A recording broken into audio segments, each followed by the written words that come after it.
Welcome to class, students.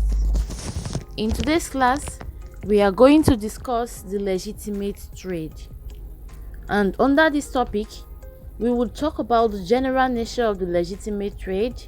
We will talk about the characteristics of the legitimate trade. And lastly, we would discuss the impact of the legitimate trade in West Africa. So what is the legitimate trade?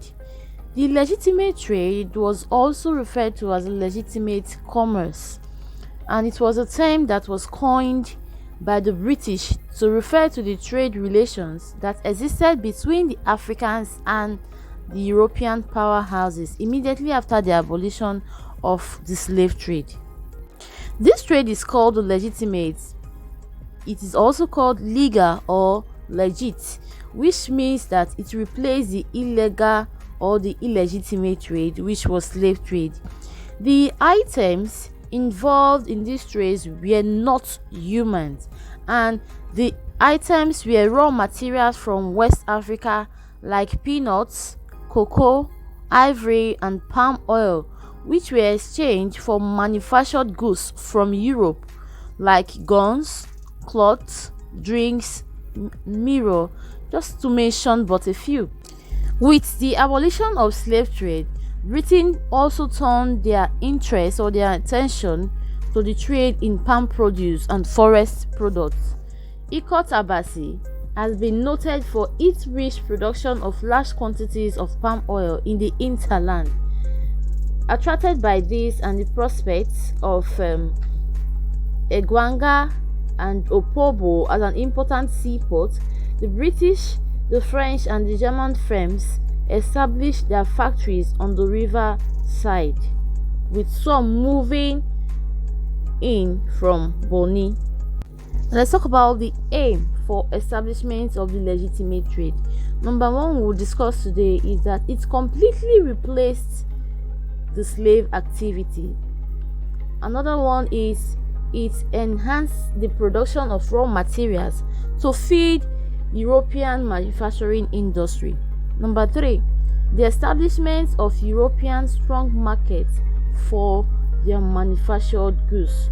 Number 4, to compensate the businessmen who had invested in the abolished slave trade.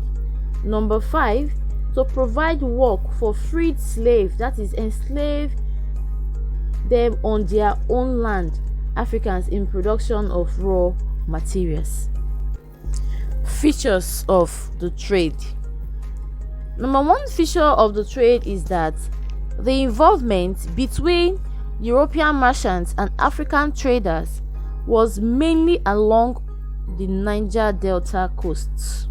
Number 2, the main articles of trade was palm produce, which was exchanged for manufactured goods from Europe, such as mirrors, guns, gunpowder, and so on. Number 3, the trade was based on trust system. Number 4, intermediaries played a major role in trade negotiation. Now let's talk about the impacts or the effects of the trade.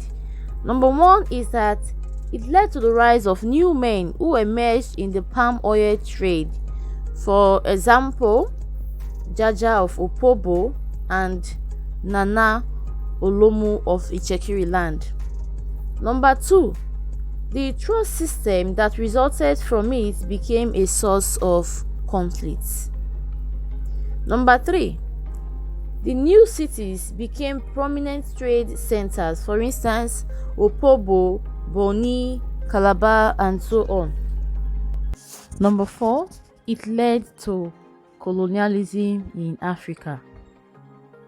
Number 4, many more trading firms, mainly from Britain and France, were attracted to West Africa. Number 5, urbanization effect.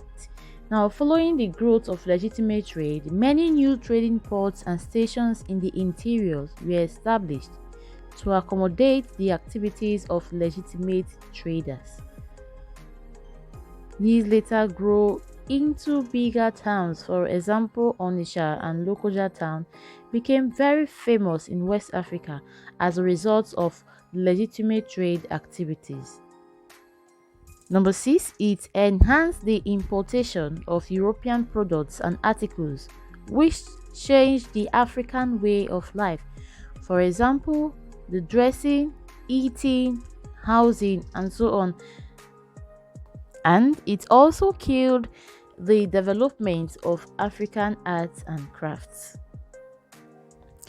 It led to the introduction of new economic systems in West Africa. New cash crops that were formerly unknown were introduced in West Africa to supplement the traditional kola nut, rubber, and palm oil. Now, these cash crops included coffee and cotton, which were the raw materials that were needed by European powers in the era of the Industrial Revolution.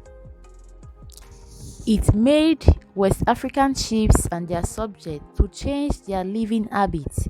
For example, those that were involved in the slave trade saw to it that slavery could no longer provide the principal source of revenue, but instead it changed to cash crop and minerals.